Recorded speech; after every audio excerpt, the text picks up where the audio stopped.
वृंदावन धाम की। अंतवाद, एक एक वाद, हर चीज का वाद चलता है, लेकिन ऐसा होना चाहिए ना तो जातिवाद होनी चाहिए, ना तो भाषावाद होना चाहिए, ना तो प्रदेशवाद होना चाहिए, ना संप्रदायवाद, कोई वाद नहीं होना चाहिए। हमारे यहाँ केवल एक वाद होनी चाहिए। वो कौन सा वाद? राम का आशीर्वाद।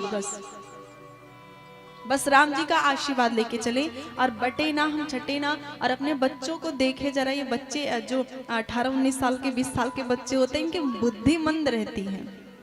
भैया ने कहा ना अभी, और कुछ छोड़ा नहीं उन्होंने जो मैं बोलूं, पर हाँ उसको मैं समझा रही हूँ, ठीक से समझा रही हूँ कि जो है बच्चियों को, बच्चे आजकल के नए नए लोग हैं, उनकी बुद्धि उतनी होती नहीं है। वो जो है नहीं बुद्धि के कारण ना वो कुछ भी जो है बातें माता पिता से करते, परेशान करते, हमें जो है ये विवाह करना है, ये करना है, उनको खबर नहीं है। तो उन सभी बहनों से भी मेरा निवेदन है कि इस सब चीज में ना पढ़ करके आप पढ़ाई लिखाई में पढ़ो, और अपने जो है जो महामहिलाएं हुई हैं, महापुरुष हुए हैं, जो झांसी की रानी लक्ष्मीबाई लोग हुए हैं, उनके विषय में जरा आप पढ़ के देखो, भक्तों के विषय में पढ़ के देखो।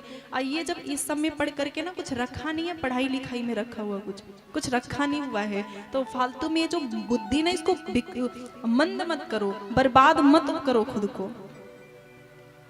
जो आपको समझाते माता पिता ना, वो झेल के बैठे, उनको अनुभव है, इसलिए आपको समझाते, तो सही समझाते हैं। अपना जीवन, पढ़ाई करने जाएंगे तो पढ़ाई ठीक से नहीं करेंगे, वहां फोन चलाओ। माता पिता की सबसे बड़ी गलती, फोन दे देते हैं। सबसे खराब तो माता पिता ही है। गलती तो माता पिता की है। स्वतंत्रता के चक्कर में, हाँ बेटा लो फोन चलाओ, और जहां हाई स्कूल पास हुए तो फोन थमा दिया, और फोन थमा दिया तो फोन बच्चा चला रहा है, कभी ये भी ध्यान नहीं देते कि ये पढ़ रहा है या फिर फोन चला रहा है, क्या कर रहा है, ध्यान भी नहीं देते, गलत करते हैं। ना जाने कौन से कचरे में बच्चा फंस जाता है, पता नहीं चलता है। ऋषि रामचंद्र भगवान की तो सबसे बड़ी बात है कि खुद को बटाना नहीं है। दो ही बात धारण करो, ज्यादा कुछ आवश्यकता नहीं है, क्योंकि ज्यादा झेल भी नहीं पाओगे। क्योंकि हम हिंदू जो है ना, वो बड़ा सोए पड़े हैं, और ज्यादा भी बता दिया जाए कुछ फॉलो नहीं कर पाओगे।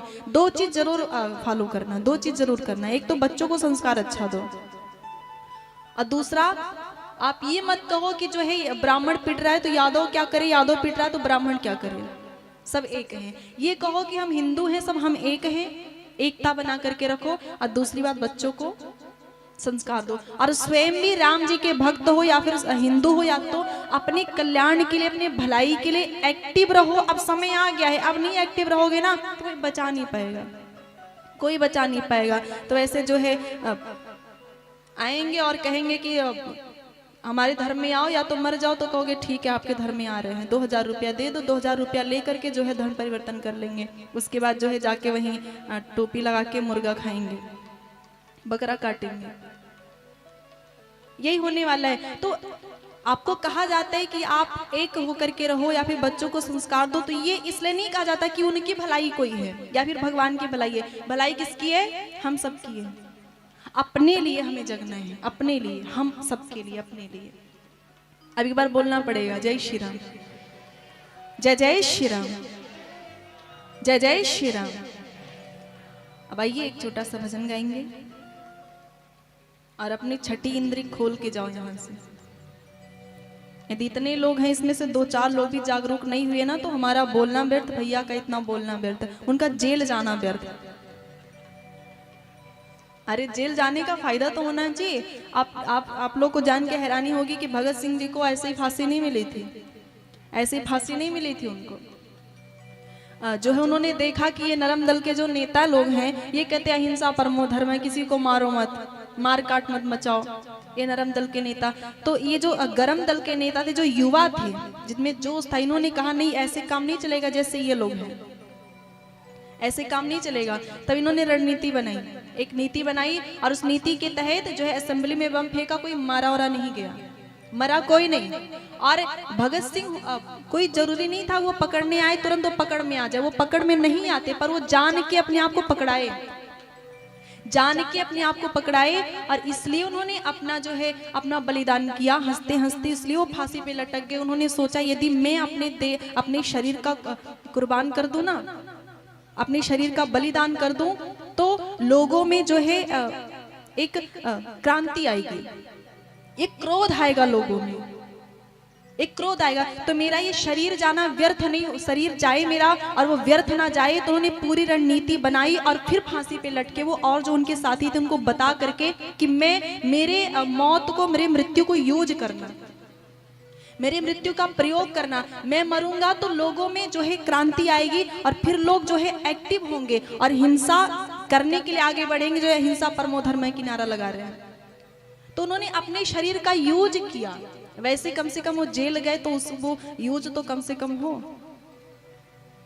भगत सिंह जी ने कहा कि यदि हमारा शरीर जाने से जो है हमारी मृत्यु होने से, बलिदान फांसी चढ़ने से यदि देश का भला हो तो ऐसे एक नहीं करोड़ों शरीर बलिदान है इस देश पे, तो कम से कम जेल जाना वो ना हो। अभी बंगाल में, पश्चिम बंगाल से हमारे कथा करके, शायद इसके पहले पश्चिम बंगाल से आ रहे। अब पश्चिम बंगाल में कौन है आप लोग जानते होंगे, मंथरा जी हैं, उनका नाम है ममता बनर्जी,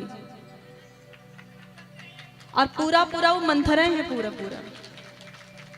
तो अब देखो वहां से आ रहे हैं, वहां जैसे हम यहाँ मंच से बोले जय श्री राम तो सारे ऐसे कर लो, ऐसा लगे कि सांप सूंघ गया है। वहां राम नाम पे बैन लगा हुआ है। एक दिन 2 दिन हम लोग जैसे बोले राधे राधे तो सारे बोले राधे राधे, जैसे बोले जय श्री राम तो सारे शांत, और यहाँ तक कि ऐसे मुंह पे हाथ धर के पीछे हट जाए। राम नाम पे बैन लगा है और समय नहीं लगेगा, इधर भी बैन लग जाएगा, इसलिए एक्टिव रहो। अब देखो वहां पे वो तो अंत तो होगा ही, पाप चलता नहीं है, अंत होता है। वो मंथरा भी जाएंगे, शत्रुघ्न जी पीटेंगे और जो है कुबर टूट जाएगा। वहां पे राम, पहले दिन भी किसी ने राम राम नहीं बोला, डर के मारे। 2-4 लोगों ने कहा दीदी हम लोग जेल जा चुके हैं 10-10 बार राम राम बोल के, इसलिए डर लगता है।